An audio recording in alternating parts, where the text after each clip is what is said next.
Você pode estar acertando questões do Enem, mas mesmo assim perdendo muitos pontos. E a culpa pode ser porque você ainda não entendeu como que funciona as questões nessa prova.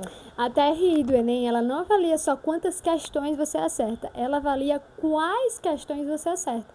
E por isso que você precisa entender como responder as questões nessa prova e principalmente como estudar agora que você está ainda se preparando para a prova desse ano. Muita gente acha que é só somar acertos.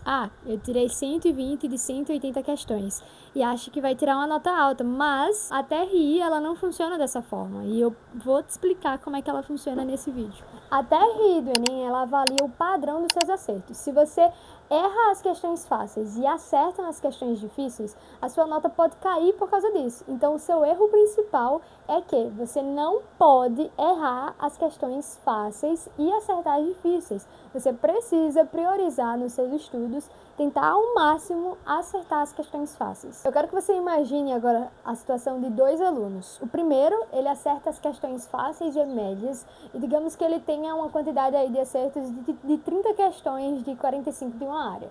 E o outro aluno, ele erra as fáceis e acerta as difíceis. E ele também tem, em média, essa mesma quantidade de acertos, de 30 de 45.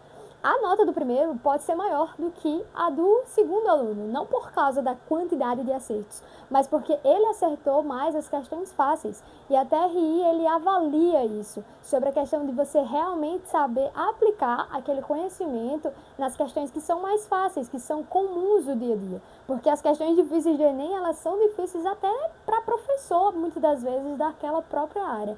Então, você tem que priorizar os conteúdos básicos de matemática, de português, para que você acerte as questões fáceis. Então, não adianta você saber muito. Adianta você saber e ter estratégia. Então, como é que você pode usar isso ao seu favor? Eu vou te ensinar isso em 3 passos.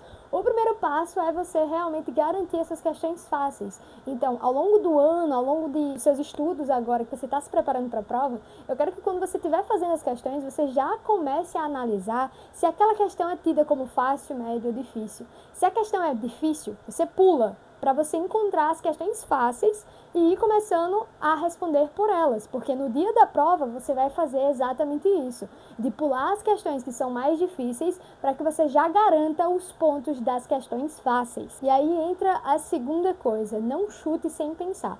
Se na primeira vez que você leu a questão você não entendeu, mas você consegue perceber que aquela questão é fácil, mas de jeito nenhum você consegue responder, não responde. Pula para a próxima questão e depois você volta, porque pode ser que seu cérebro esteja cansado, mas não chute sem pensar, porque um chute pode fazer com que você erre uma questão fácil. Então é melhor que você vá olhar outros conteúdos e depois volte para a questão, para que você acerte aquela questão ou pelo menos chegue perto. E a terceira coisa mais importante é foque em consistência. Se você está estudando para o Enem, você precisa fazer simulados e questões diariamente para que você realmente se prepare. Isso vale muito mais do que você fazer apenas um simulado a cada 30 dias. É melhor que você faça de 15 em 15 dias e ao longo da semana você faça 10 questões diárias de cada matéria, para que você realmente esteja preparado para as questões da prova. Quando eu comecei a entender isso, a forma como eu estudava mudou completamente, porque eu comecei a realmente estudar linguagens dessa forma, fazendo as questões e identificando se aquela questão era fácil para poder responder na hora ou se eu pulava para a próxima.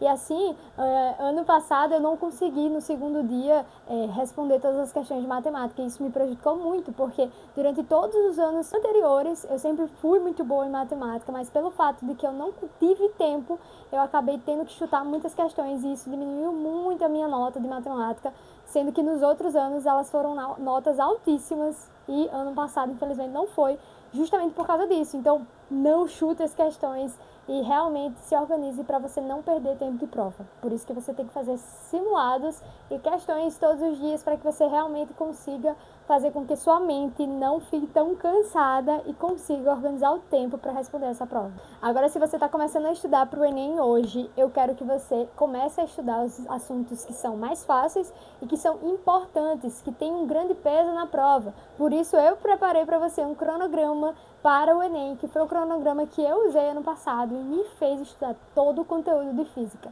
Então esse link tá aqui na descrição e é só você descer, clicar nele e garantir o seu cronograma para você começar a estudar hoje. Mas agora me diz, você já sabia disso da TRI ou isso tudo é novo para você? Eu quero que você comente aqui embaixo e me diga se você já sabia disso.